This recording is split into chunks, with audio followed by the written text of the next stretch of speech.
All right, welcome back. We're going to do some great stuff. So, this is where we left off before. I took a mass and I put it on a spring and I determined the force from the spring. So I have here a little picture just to remind you what we did. So I took this spring and I added the mass on there and then I let it hang down so I could get a expression, a model for the force due to the spring. And the more you pull it down, the greater the force is. So here's what I have over here. This is the best model for the spring force as a vector equation. So this says that negative k, where k is the stiffness of the spring, L is a vector from the beginning of the spring to the end of the spring, right there. L0 is the unstretched length of the spring. So in order to take and I really want to deal with the stretch, S, right here. So the stretch is the magnitude of the length minus the unstretched length. And then I multiply it by the unit vector L hat to get it back into a vector. So that's the vector expression for the force due to spring. So let's say that I want to deal with this as a scalar in just one dimension for fun. Okay, so this particular spring, the top of the holder was at 0.46 meters and the bottom was at 0.418 meters. So that gives a unstretched length of 0.042 meters. Then I can calculate the length. I actually measured the y position of the masses at different places here. So I can calculate the length as 0.046, which is the top up here, minus the position down here, and that will give me the length. So this would be my expression for the force due to the spring in one dimension. Okay, notice the minus sign's not there because here the spring is pulling up. So I want it to be positive. Here I had a negative sign because L hat is down. Okay. Is that okay? Okay. So we are going to model the motion of the spring. But if I pull it down a little bit and let go, the problem is that the force is not constant. As the spring moves up, the spring force changes. So I don't have a constant force. I have a constant gravitational force, but the force pushing up is not constant. Okay. So I pulled it down, I let it go. This was my spring constant I got from the graph. This is the mass of the on the end after I let go, the initial position, and this is the period, how long it took to make one oscillation. So to do this, we're going to use a numerical calculation, just like before. So here's the steps that we're going to do. Step number 1, calculate the net force. So in this case, in one dimension, the net force is the spring force pushing up minus the gravitational force pulling down. And these two are not going to be equal when I let go. But I'm going to calculate this for a small time interval, and I can assume this force is constant. Okay, that's the key. I can use that force to update the momentum. This is straight from the momentum principle. So the new momentum is the old momentum plus F net delta t, and then I can update the position too. So here I have just one dimension. So the new position is the old. P over m is the velocity times delta t. And here's a cheat because this should be the average velocity, but I'm instead using the momentum at the end of the time interval, so it's not the average, but it should be good enough to work. Okay, I'm going to do this from scratch. Okay, so let's just, and I have here my trinket. Let's go ahead and make a save here so I can give you the file.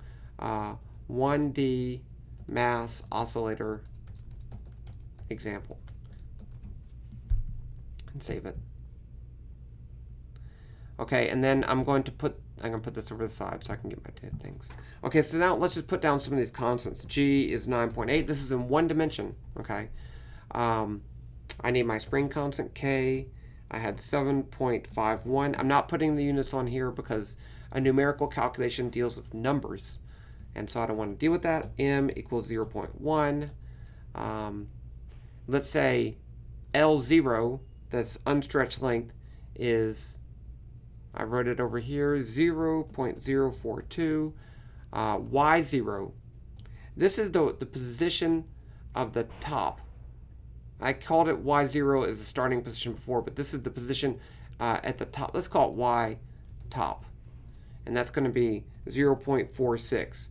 So I really want to make this exactly like the other thing. You could put the top at y equals 0 to make things simpler, but I don't want to do that. I want to make it as good as as close to reality as I can.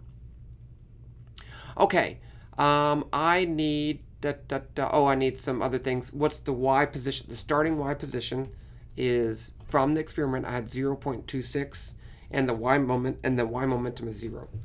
I release it from rest. Now finally, I need t equals 0, dt equals 0.01, and we are ready to go.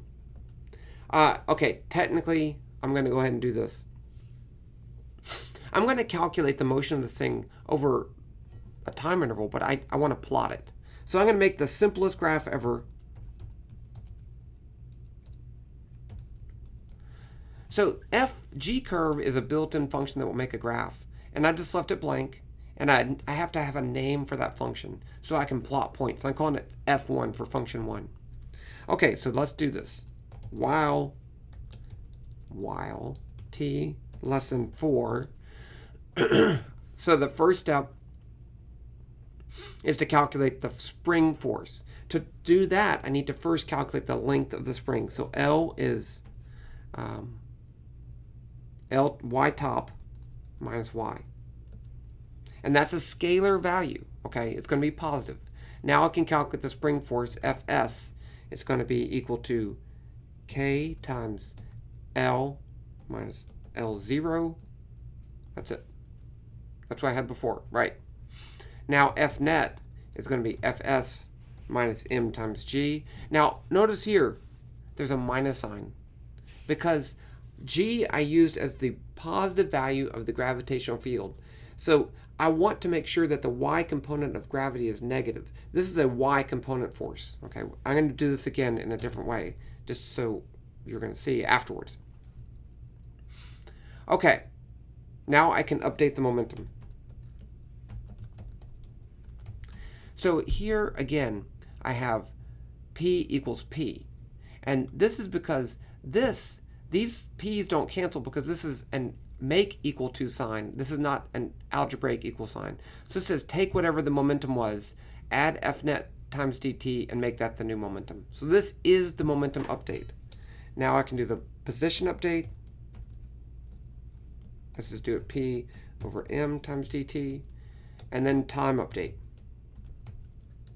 And now finally, I'm going to add a data point to the graph. So f1.plot puts a point on the graph. I need the horizontal and the vertical component. So I want to do t versus y. And I think that's it. Let's see if this actually runs. Who knows if I made a mistake or not. There's always a chance. I did. Okay. Times. I did this. Okay, I do that mistake all the time. So you have to explicitly say times. Oh, there, it worked.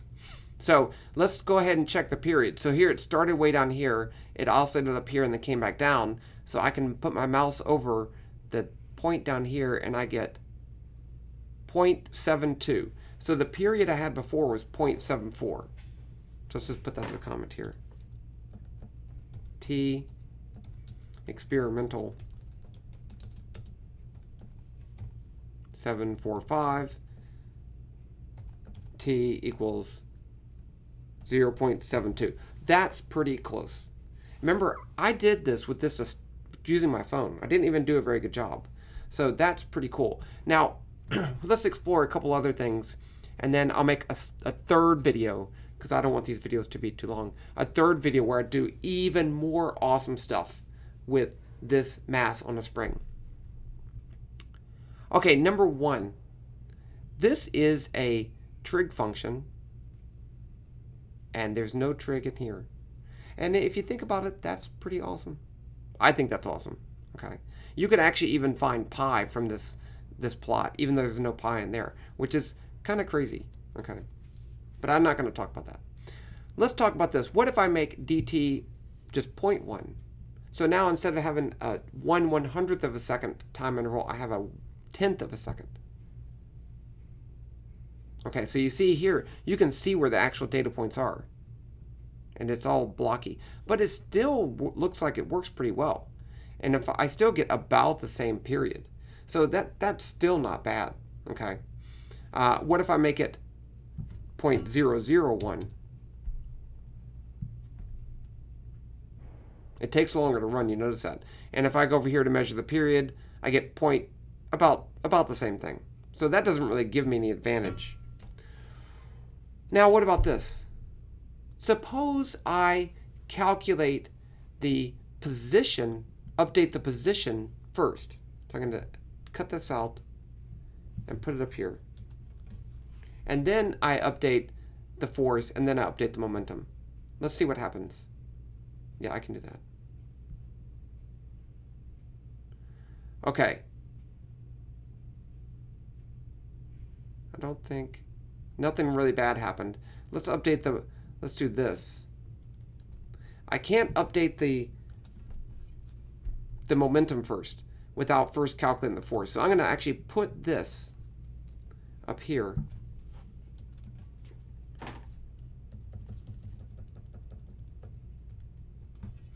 So then I one time calculate the force, I update the position, update the momentum, and then update the force. Look at that.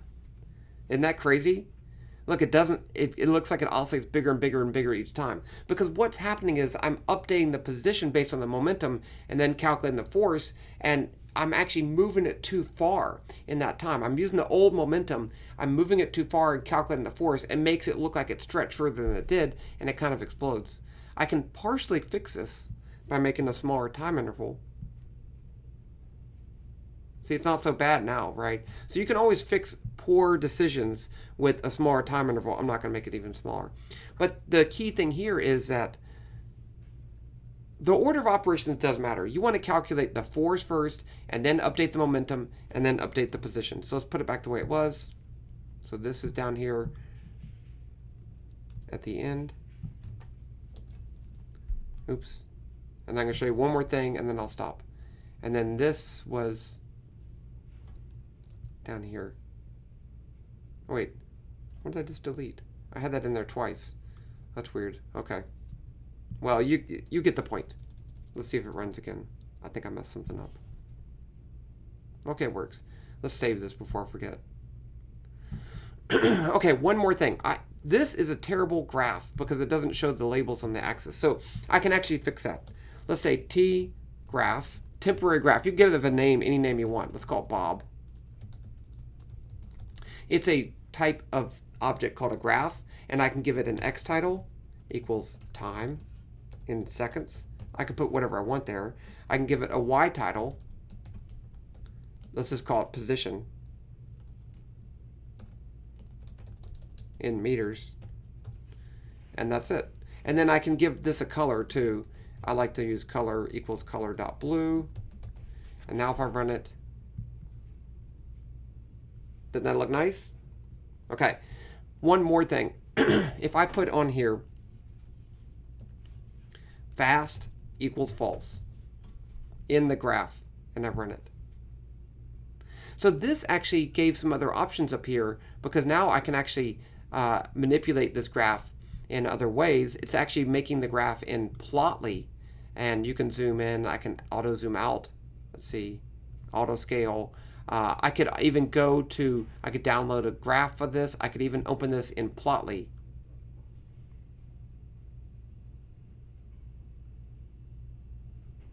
And then you can change the style. I could say, oh, I don't want any lines on there. So I'm going to say, where's the lines? Traces, axes, let's say. All lines, hide. Oh, that's for the axis. Hide. Now that's the zero line. Tick labels, tick markers, range, but you can change all this stuff. And you can make it exactly the way you like it. You can change the size of the line, you can change the colors, blah, blah, blah, blah, blah, blah. It can be awesome. So that's kind of cool, but not needed. This has everything you need right here. Okay, now I'm going to stop. And I'm going to give you this code. But the next step, and I'll make another video, is how do I make a visual model of this in 3 dimensions? It's going to be super awesome, and you're going to like it. The end.